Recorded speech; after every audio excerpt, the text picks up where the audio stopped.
I don't think the gentleman on the other side of the screen needs any introduction. It's Tony from In2Pickle. Welcome, Tony. I invited Tony to join me today to talk about the pickleball serve. There are so many serve videos that we decided to put together the definitive guide, no matter what level you happen to be, to help you with your serve.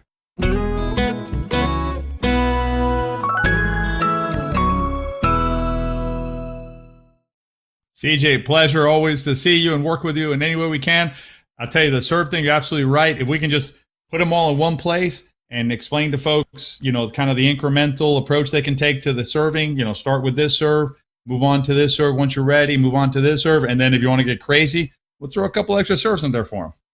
Perfect. So we've got it here for you. We're starting with those fundamentals, and then we're going to make it incrementally more difficult. And Tony has a couple super duper serves for you at the end. So make sure you stick around. All right, TJ, I'm going to head down to the court and get it done. We'll see you out there, Tony. Let's start with the basic serve.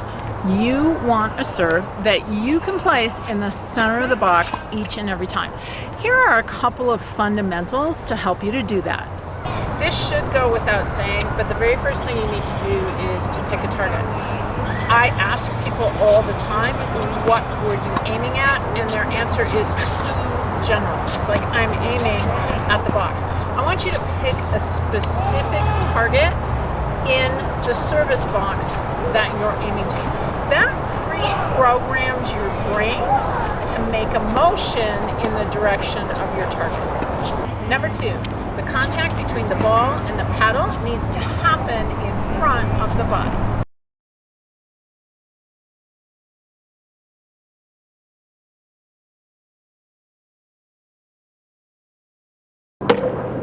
Number three, the paddle needs to travel in the direction that you want it to go. Tony does a fantastic job of explaining this in his 4-ball video, so make sure that you check it out. But here's what it looks like.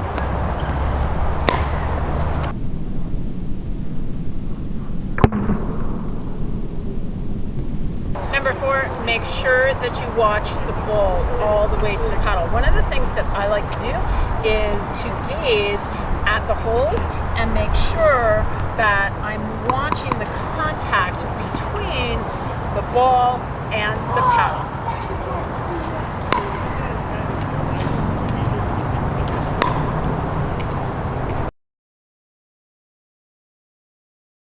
Once you've mastered the basic serve, what should be the next serve to add to your arsenal? It's the deep serve. The reason you want to hit a deep serve is it pushes the returner at or behind the baseline and doesn't allow them to use forward momentum for the return. Many times that will result in a short return. The shorter the return, the more options and the easier it is for the serving team to hit the third shot. There are two different types of deep serves that you'll want to consider. Hey Tony, want to help us out with that power serve? CJ, those serve fundamentals are certainly critical.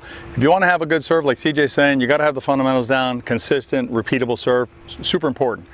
But if you want to add a little bit of power to your serve, right now I'm going to show you how to add a little extra power to your serve. We're going to start with the fundamentals that CJ just talked about.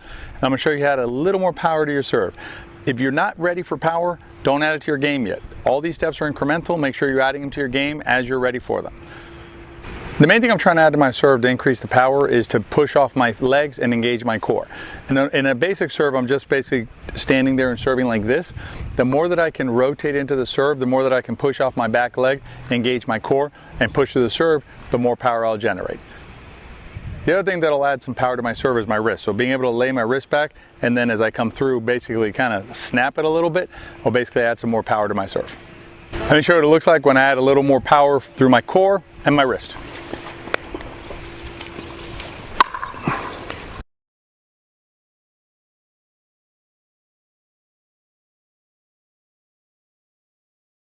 Let me show it to you again.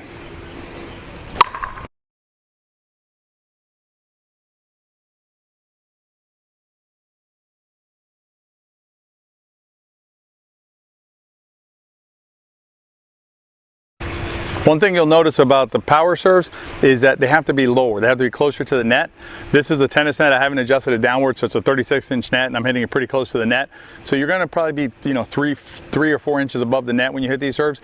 Obviously, it's just geometry. The harder I hit it, the lower I have to hit it in order for it to stay in. If I hit that ball at a normal, say like, you know, 30 degree trajectory, the ball will sail out.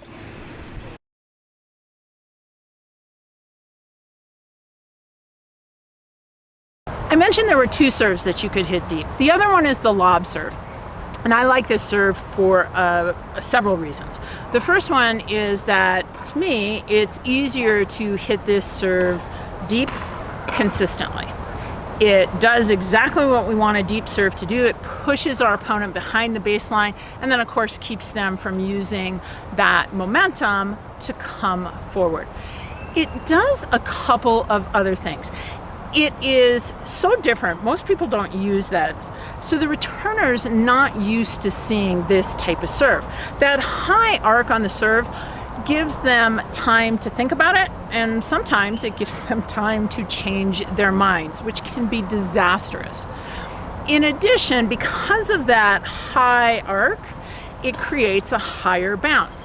And a lot of people are used to going low to hit the return of serve, but they're not necessarily comfortable with going high. Both of those things can elicit that short return that's going to make the serving team's third shot easier.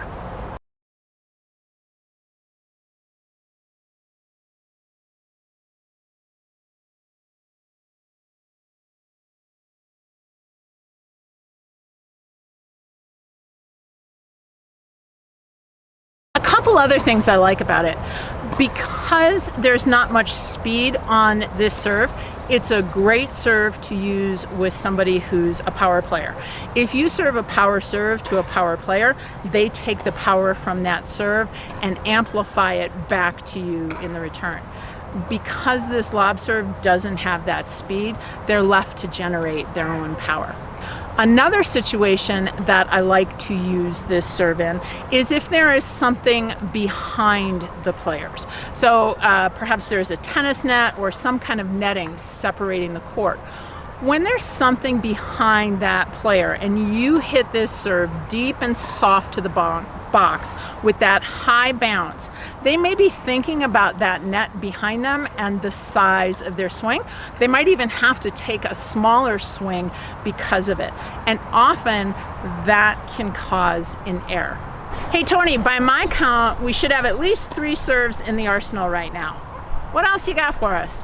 Another variation you can add to the power serve is to add a little bit of topspin to it. Basically what we're going to do is we're going to drive through that ball, but instead of coming directly through it, we're going to basically come through it and come up a little bit as we come out of it.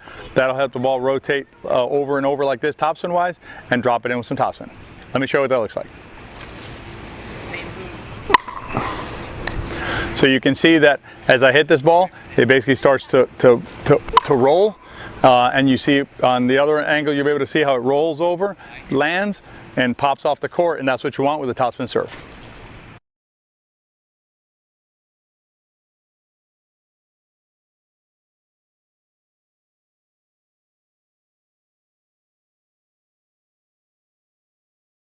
Let me show you one more variation on the topspin serve.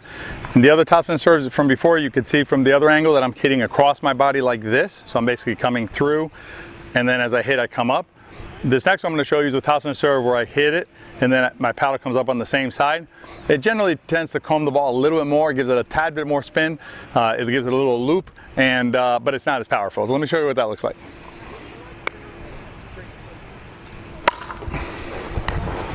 Give you another one. So it generates a little more spin, loops it in there, it pops off the court nicely, just has less power.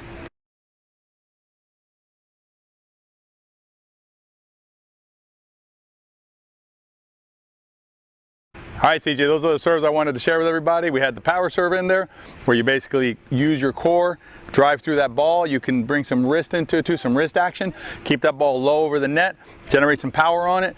And the other one is the topspin serve, where basically it's a similar motion, except that as you come through the ball, you're gonna lift up a little more to generate the spin. And if you wanna really go crazy with this topspin, then you're just gonna flick it up on the same side.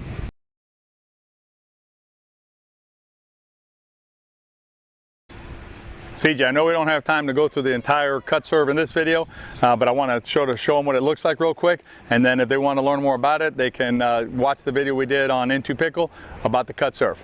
Show you what it looks like. All right, so here's the cut serve. And you'll see it from the other angle. That ball curves, side spin, curves into, for me it curves right to left. For a right-handed it would curve left to right. It's kind of an interesting serve to add to your arsenal if you're ready for it. CJ, thanks for having me on the video with you. It was a lot of fun doing this. If you want to learn more about that cut serve, the video's over here. If you're not quite ready for that cut serve, check out this playlist to help you to develop the basics. Because together we can train smart, live bold, and age well.